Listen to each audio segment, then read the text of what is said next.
নয়াঞ্জলি ভরাট করে ফের অবৈধ নির্মাণের কাজ শুরুর অভিযোগ উঠছে। বারুইপুরে ক্যানিং বারুইপুর রাস্তার ধার বরাবর এই নয়াঞ্জলি, আর সেই নয়াঞ্জলির পাশের ফাঁকা জমিতে নির্মাণ কাজ শুরু হয়েছে। মাটি ফেলে জমিটি উঁচু করার কাজও চলছে। আরো বিস্তারিত জানবো, আমাদের সঙ্গে রয়েছেন অর্পণ। অর্পণ, কিভাবে এই গোটা কাজটা চলছে, কিভাবে গোটা প্রক্রিয়া সম্পাদন হচ্ছে?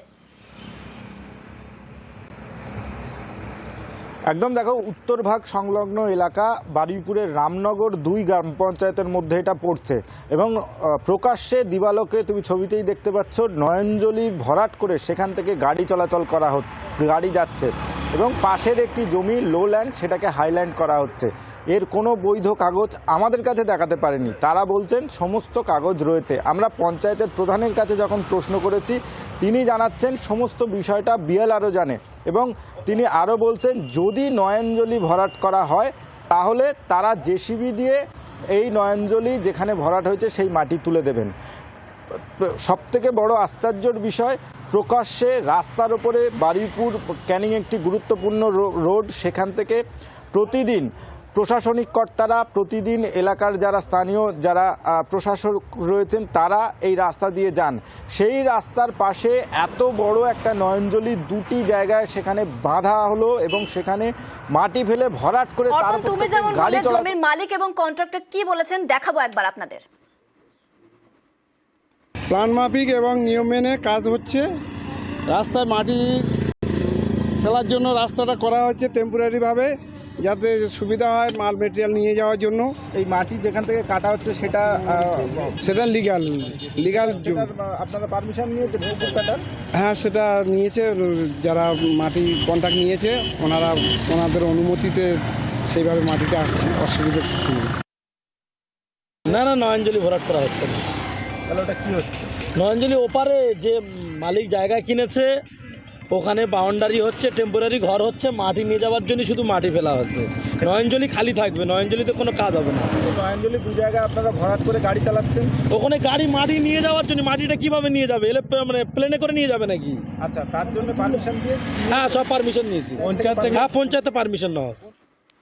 অর্পণ রয়েছে, অর্পণের সঙ্গে আবারও কথা বলবো। কন্ট্রাক্টর এবং যার জমি, তিনি বলছেন নিয়ম মেনে কাজ হচ্ছে, নয়াঞ্জলি পাকা থাকবে, তার পাশে সবটা নিয়ম মেনেই হচ্ছে। তাহলে কেন এই অভিযোগ উঠছে?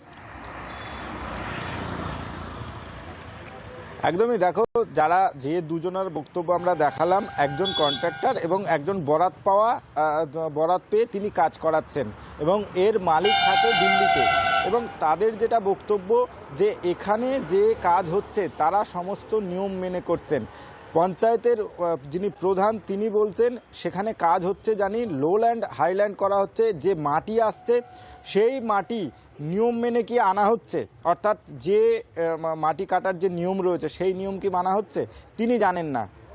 তিনি বলছেন বিএলআরও পুরো বিষয়টি জানেন, যদিও যারা কাজ করছেন তারা বলছেন সমস্ত নিয়ম মানা হচ্ছে। তাহলে নিয়ম যদি মানা হয় তাহলে নয়াঞ্জলি কিভাবে ভরাট করা হলো? নয়াঞ্জলি ভরাট করে তো কোনো কাজ হবার কথা নয়। নয়াঞ্জলির যে জল, সেই জল ছেঁচে পুরো সেচ দিয়ে তুলে দেওয়া হয়েছে মেশিন বসিয়ে, সেখানে পরিষ্কার করা হয়েছে, 3টি গর্ত করা হয়েছে, সেখানে নির্মাণ কাজ শুরু হবে। ইতিমধ্যেই তুমি দেখতে পাচ্ছ যে নির্মাণ কাজের সামগ্রী এসে পৌঁছেছে। পাশাপাশি নয়াঞ্জলির একাংশ যদি 10 ফুট চওড়ার নয়াঞ্জলি হয়, সেখানে দেখা যাচ্ছে যে 5 ফুট দখল করে সেখানে মাটি ভরাট করে দেওয়া হয়েছে। সেখানে তাদের স্বার্থে, অর্থাৎ একটি ব্যক্তির স্বার্থে সেখানে নয়াঞ্জলি ভরাট করে সেখানে নির্মাণ সামগ্রী রাখার জন্য জায়গা করা হয়েছে। সবটাই বেআইনি, এমনটাই অভিযোগ করছেন এলাকাবাসী, এমনটাই অভিযোগ করছেন বিরোধীরা। যদিও প্রশাসনিক কোনো পদক্ষেপ এখনো পর্যন্ত প্রকাশ্যে হলেও কিন্তু কোনো রকম পদক্ষেপ আমরা লক্ষ্য করতে পারিনি, এবং যারা এই কাজ করছেন তারা বলছেন নিয়ম মেনে।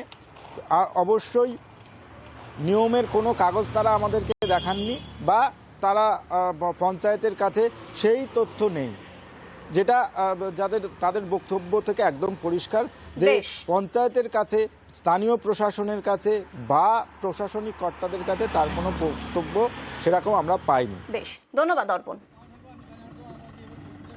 এই নয়াঞ্জলি ভরাট করে যে মাটির গাড়ি চলছে বা ইমারতি দ্রব্য রেখেছে, এটা আমাদের ঠিক জানা নেই। যদি এরকম ঘটনা ঘটে থাকে তাহলে আমরা আপনাদেরকে ডাকবো, থেকে আমরা দায়িত্ব নিয়ে সেই নয়নজলি পরিষ্কার করে দেবো জেসিবি দিয়ে মাটি কাটিয়ে।